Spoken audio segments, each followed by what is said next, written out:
wabarakatuh. Waalaikumsalam warahmatullahi wabarakatuh. Yang saya hormati Bapak Ibu Guru SD Negeri Pinggirlam 1-3, terima kasih atas longgarnya waktu panjenengan di sela-sela kesibukan panjenengan untuk mengolah nilai yang akan dilaporkan pada hari Sabtu 24 Juni 2023. Bapak Ibu semuanya nunut kepentingan sekalian juga untuk kepentingan kita juga, kepentingan saya pribadi juga mengenai tindak lanjut dari rapat aset yang dimiliki oleh sekolah SD Negeri Pinggirlam 1 ini bersama komite dan juga tokoh masyarakat serta warga sekitar sekolah. Bapak Ibu, nanti kami mencoba untuk mempresentasikan program sekolah kami yang nanti akan insya Allah dilaksanakan mulai tahun ajaran 2023-2024 dan semoga terlaksana dengan baik dan pada hasilnya berdampak pada peserta didik kita begitu. Bapak Ibu semuanya, berdasarkan pada rapat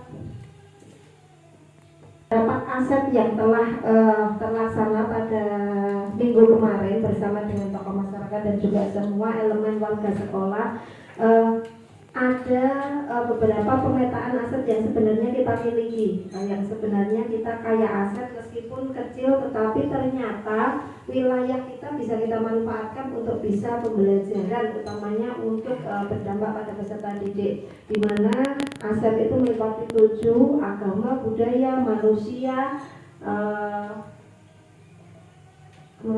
lingkungan alam, politik, sosial, dan juga mitra usaha yang ada di pinggir lor ini yang bisa dimanfaatkan. Kemudian bisa terdetek, bisa teridentifikasi oleh sekolah, diantaranya itu lapangan lempong, kemudian pasar, kemudian lingkungan alam atau sawah, kemudian perpustakaan, kemudian makam Mbah Wahid, yang sebenarnya itu semua bisa panjenengan gunakan untuk bisa membuat media atau strategi pembelajaran panjenengan langsung terjun ke dalam lingkungan masyarakat begitu, langsung terjun ke dalam aset yang ditawarkan oleh lingkungan alam ini begitu. Nah, Bapak Ibu, tujuan kami mengumpulkan panjenengan di sini, mari ayo kita berkoordinasi bersama, berkolaborasi bersama menciptakan pembelajaran yang memang itu ingini dipengenkan oleh peserta didik yang ada di sini. Kalau misalkan belajar pendapat oleh peserta didik, saya tidak punya kesempatan langsung untuk bisa bersua dengan mereka. Tetapi panjenenganlah yang biasanya bersama dengan mereka di dalam kelas. Kalau ditanya Bapak Ibu, panjenengan pasti sudah bisa menjawab. Mata pelajaran yang paling disukai oleh anak apa? Olahraga. Langsung menjawab. Tapi bukan gurunya ya. Mata pelajaran yang disukai oleh anak apa itu? Olahraga. Dimanapun ketika itu usia sekolah dasar, kalau ditanya mata pelajaran yang paling diminati kalian apa? Olahraga. Coba sekarang, kenapa olahraga? Karena di luar. Pembelajaran yang menjamin anak untuk senang belajar, mereka nggak sadar kalau mereka itu sudah belajar, itu lebih menjanjikan di dalam atau di luar? Ya, sebenarnya di dalam pun bisa Bu, kalau kita bisa menciptakan begitu ya. Tapi kenapa anak ketika ditanya kok jawabnya di luar? Apa karena aroma atau atmosfer kelas yang diciptakan oleh guru kelas kurang menarik daripada guru PJOK-nya? Atau karena memang mereka pada masa kinestetik mereka, motorik kasar mereka sedang mengolah raga mereka untuk bisa mengoptimalkan kekuatan mereka untuk bisa belajar? Masa anak SD masa bermain. Kalau di dalam kelas, bisakah bermain? Bisa. Bisa. Pendidikan agama, bisakah bermain? Game bisa. Game bisa. Kakak-kakak PPL, sudahkah menciptakan game di dalam kelas? Berapa kali? Hampir setiap hari itu. Besok tanya, apakah senang dipegang sama PPL yang Mbak Dwi, Mbak ini, ataukah dipegang sama saya selaku guru kelasnya begitu? Secara jujur mereka menjawab apa? Dengarkan. Apa? Nah, Bapak Ibu, rutinitas kita di dalam kelas, penyajian mata pelajaran yang kita bawakan secara monoton dan mungkin tidak persiapannya kita sebagai guru diindikasikan dengan misalkan kita berangkat atau pergi ke kelas itu ya sudah pekerjaan kita sehari-hari di dalam kelas buka matematika halaman ini, ayo kita belajar. Ada gambar apa Pak? Ada gambar apa anak-anak? Yuk kita baca. Yuk sekarang kita kerjakan, gitu ya. Saya dulu begitu. Nah, dan saya yakin panjenengan di sini beda. Nah, bedanya itu ketika saya bisa ngedetek beda ketika nanti anak-anak menjawab umpan balik pembelajaran yang jenengan bawakan itu menyenangkan bagi mereka. Siapa yang siap untuk diintervensi pembelajarannya? Tak tanyakan. Saya siap. Anak-anak kelas 1 tanya pada mereka, saya menyebutkan pembelajaran sehari-hari menyenangkan atau tidak? Siapkah? Siap ya setiap saat. Nah Bapak Ibu, yang kami lihat ternyata anak-anak dimanapun mereka sekolah, ketika ditanya mata pelajaran yang paling disukai apa? PJOK. Dan itu enggak memberi jawabannya, enggak berpikir lama loh, begini loh ya, langsung sepenang PJOK. Karena memang pada lapangannya itu memang PJOK menurut para peserta didik dan itu berdampak pada mereka. Gitu ya. Nah, sekarang Bapak Ibu, kalau begitu, siapkah panjenengan membuat semua mata pelajaran digemari seperti PJOK? Di tahun ajaran 2023-2024 nantinya. Nah, jawaban ini yang mengindikasikan bahwa pembelajaran di kelas itu tidak disenangi oleh anak-anak. Karena orang siap di luar kelas, padahal yang mereka inginkan tidak di luar kelas, gitu. Nah, kalau misalkan siap di dalam atau di luar sama-sama asiknya, begitu ya Bian ya. Iya, ya harus mantap begitu ya, menjamin apa? Satisfaction guaranteed buat pembelajaran anak begitu. Nah, Bapak Ibu, kemarin kita sudah diskusi macam-macam aset yang bisa kita lakukan di luar kelas. Dan ketika nanti di luar kelas pembelajarannya, jangan punya pikiran untuk misalkan ribut kelas siji dibawa ke sana, ono sing seperti ini, ono sing belum seperti Subhan, belum seperti Syahrin, belum seperti yang lainnya, dan kita hanya satu. Nah, Bapak Ibu, kalau kita berpijak pada masalah tidak akan pernah sampai pada tujuan. Maka mari kita berpikir dengan aset yang kita miliki, bukan pada masalah yang kita hadapi, tetapi bagaimana mengoptimalkan aset itu semaksimal mungkin sehingga membuat karya kita dalam pembelajaran itu menjadikan anak senang belajar dan capek serta itu pasti. Tetapi ketika itu didasarkan pada pelayanan kepada peserta didik, bukan sebagai tuntutan panjenengan supaya setiap tanggal 1 digaji saya tak kerja, tidak, tetapi pada pengabdian panjenengan untuk bisa membersamai anak dalam belajar akan lebih terasa menyenangkannya untuk anak didik dan juga untuk panjenengan semua.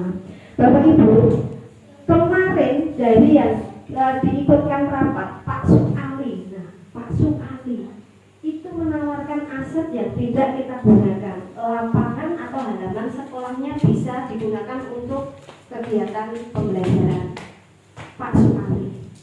Kemudian Putri Utami punya taman baca masyarakat yang bisa digunakan untuk belajar anak. Di sana juga ada buku dan juga perlengkapan belajar meskipun terbatas tapi bisa digunakan. Kemudian Pak Toro juga memberikan kelonggaran untuk bisa belajar di koperasi binaannya apa Pak? Kemarin namanya Kamil Insan ya, Kamil Insan begitu. Nah, dari setiap atensi yang mereka berikan kepada sekolah, orang koyo-koyo mereka sudah merangkul, mereka sudah siap untuk mendukung kita, memberikan pembelajaran yang menyenangkan untuk kita semua. Kemudian bukan dari itu saja yang kita undang, dari peserta didik diwakili oleh Anindita kelas 5.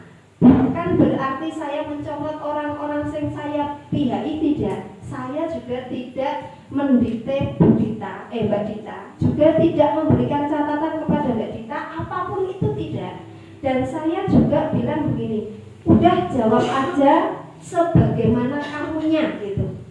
Apa adanya, tidak ada rekaan, tidak ada kalimat yang dinego-negokan, tidak ada ketakutan dan tidak ada kekhawatiran akan sanksi yang diberikan. Mbak Dita itu, Dita kelas 5 itu memberikan gambaran pembelajaran yang diinginkan oleh mereka, mewakili anak-anak itu. Saksinya kemarin yang mengikuti Bu Herlina, Pak Anas sama Pak Widi. Itu pembelajaran yang tidak hanya dilakukan di dalam kelas, tetapi di luar kelas. Di dalam kelas pun bisa dilaksanakan, tetapi menyenangkan. Nah, kemudian saya juga mencoba untuk bisa menilai guru PJOK, karena di situ adanya Pak Widi ya, PJOK lagi. Kalau di interval nilainya itu, kalau PJOK itu ada nilai di antara 1 sampai 10, dinilai berapa? 8. Sayangnya saya tidak membandingkan kalau di dalam kelas sehari-hari itu nilainya berapa begitu. Kemarin ya Pak Anas ya, oh ya saya juga nawari Pak Anas, kalau di dalam kelas ngajar di interval berapa? 1 sampai 10, di interval 8. Nah, tetapi ada embel-embel dari Mbak Dita, di dalam atau di luar kelas itu menyenangkan. Disinkronkan dengan aset yang dimiliki oleh kita, dengan kondisi psikis anak ketika berada di usia sekolah dasar 7 sampai 11 tahun. Coba disearch. Usia psikologis anak 7 sampai 11 tahun itu mereka memvisualisasikan pengetahuan mereka dengan lingkungan sekitar. Dengan apa yang mereka lihat, dengan apa yang mereka dengar, dengan apa yang mereka rasakan. Jadinya mereka lebih optimal belajar ketika mereka menghadapi lingkungan nyatanya seperti apa. Kalau kita menikmati dunia maya, saya di sini, bojo saya di Jakarta, telepon aja sudah merasakan dunia ya. Tapi kalau anak sekolah dasar, maksimal belajarnya ketika mereka ditanya siji tambah siji kok iso loro ki kok ngendi. Kalau mereka tidak hafal, besok siji ping telu sama dengan telu. Kalau mereka tidak hafal, besok ditanya lupa, ya udah lupa. Tapi ketika dengan visualisasi konkret, lapangan, lingkungan, sampai kapan akan terberkas dalam ingatan mereka karena mereka menguasai konsep melalui visualisasi. Bapak Ibu semuanya, yang saya maksudkan di sini mau saya tarik ke ketika anak dihadapkan pada lingkungan nyata sebagai sumber belajarnya, anak akan lebih mudah netaknya pengetahuan yang mereka terima. Misalkan tentang uang, ajak mereka ke koperasi yang ditawarkan oleh Pak Toro. Lokasinya saya juga belum tahu, tapi Pak Toro sudah menyampaikan untuk bersedia dijadikan sebagai sarana belajar. Kemudian ada misalkan visualisasi tentang jarak 1 meter atau 1 kilo atau berapa itu ya, melalui lapangan, di depan lapangan, di depan halamannya Pak Suali ada. Kalau tidak mau mengganggu pembelajaran di dalam kelas atau di halaman ini terasa mengganggu kelas yang lain, bawa ke sana. Kemudian ketika mengajarkan anak tentang ekosistem lingkungan, tanah, sawah atau tikus atau dan lain sebagainya, ke sawah yang ada di depan situ. Kemudian Pak Bu, taman baca masyarakat di situ, kemarin Mbak Tri itu menyampaikan akan menjadi optimal dan menjadi pertimbangan untuk bisa mendapatkan bantuan lebih ketika itu efektif. Apa itu juga mau diem? Dimana mereka sudah menyampaikan, memberikan bantuan kepada kita berupa sumber belajar, dan mereka juga kesulitan untuk efektivitas pengelolaannya. Apa kita juga mau diam? Sementara kita, buku yang ada di sekolah kita ada banyak penghapusan tanpa ada gunanya. Warga murid kita harus untuk bisa belajar di luar atau di lingkungan nyata. Simbiosis mutualisme akan terjadi ketika kita bisa bersinergi dengan mereka semua. Intinya Bapak Ibu, program yang akan dijalankan tambah menah, urut siji rampung tambah menah, memang begitu Bapak Ibu. Dan saya bukan mengada-ada itu tugasnya betul, enggak. Ketika itu terjadi dan kontinuitasnya itu terjamin, maka saya yakin akan berdampak pada murid. Panjenengan datang ke sini tujuannya untuk apa? Bekerja, menularkan ilmu.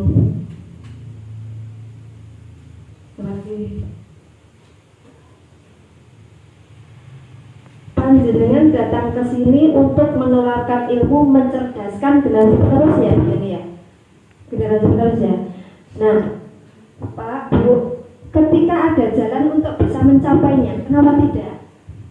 Bukan semata-mata untuk menjalani rutinitas saya bekerja dari jam 7 sampai jam 2 udah pulang begitu, enggak. Tetapi untuk bisa melayani anak dalam belajar, menularkan ilmu, dan barangkali bahkan kita yang belajar dari mereka begitu. Nah Bapak Ibu, field study membangun atau lapangan belajar itu nanti basicnya adalah contextual learning, di mana nanti di setiap awal pembelajaran panjenengan akan pergi ke lingkungan nyata untuk anak-anak bisa menikmati atau mendengar, merasa, mendapat pengetahuan dan informasi yang didapat dari lingkungan. Setiap hari pun tidak, setiap awal topik pembelajaran. Apakah bisa efektif? Belum tahu itu berhasil atau tidaknya kalau kita belum melaksanakan. Kenapa kok begitu? Berdasarkan yang pertama, rapat aset yang kemarin, yang kedua, keinginan anak didik untuk menciptakan lingkungan yang bisa membangun mereka untuk belajar sendiri. Kita melayani, ataukah dilayani oleh murid? Belum. Melayani. Apa mau anak dituruti, apa anak nuruti? Anak dituruti. Coba saya pegang ya, melayani, anak dituruti, kemudian untuk mencerdaskan generasi penerus, menularkan ilmu-ilmunya. Bukan berarti yang diem ora loh, enggak loh ya, ini program bersama. Jadinya semua mari kita optimalkan, maksimalkan aset yang dimiliki oleh sekolah kita. Yang pertama adalah lingkungan, yang kedua adalah sumber daya manusianya, baik itu tokoh masyarakat, warga masyarakat, guru, peserta didik, apapun itu yang bisa dijadikan pertimbangan, komite, orang tua murid. Kemudian sosial budaya yang ada di sini kita lestarikan, kita gunakan, kita maksimalkan dengan field study. Apa itu field study? Kunjungan ke lingkungan nyata setiap topik pembelajaran. Barangkali kalau tidak bisa ya 1 semester sekali. Waduh Bu, kalau P5 ya. Kalau P5 masuknya ke kurikuler ya kalau nggak salah. Tapi kalau ini intrakurikuler sesuai dengan topik pembelajaran yang panjenengan miliki. Lalu kerjasamanya dengan siapa? Dengan guru yang menjadi atau berada pada posisi 1 fase 1, 2, 3, 4, 5, 6. Ngoten nggih Bapak Ibu, dong. Kalau saya tanya, apa itu field study? Kunjungan nyata ke lapangan setiap topik pembelajaran. Ada berapa topik di sini? Satu semester ada berapa topik? Itu kalau ada 4 tema. 4 tema. Iya.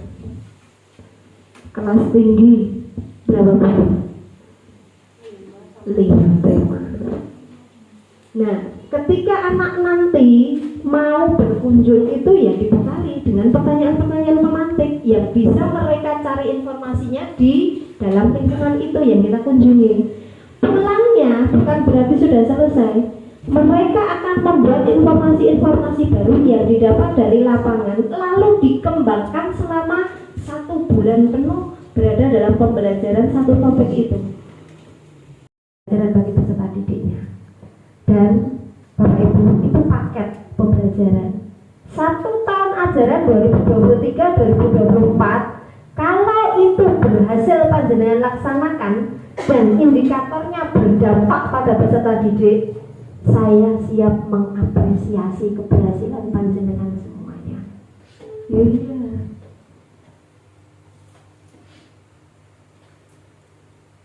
Bapak Ibu semuanya, siapkah menjalankan field study ini di tahun ajaran baru nantinya? Insya Allah, gitu. Paling tidak ada satu yang bisa menjawab. Bapak Ibu, barangkali itu yang mungkin saya sampaikan kepada panjenengan mengenai program barunya sebelum Adiwiyata, sebelum yang lainnya begitu, dan semoga saja kita kuat nih. Saya awal Juli insya Allah sudah selesai penggerak, jadi bisa intens di sekolah. Aduh, standby di sekolah.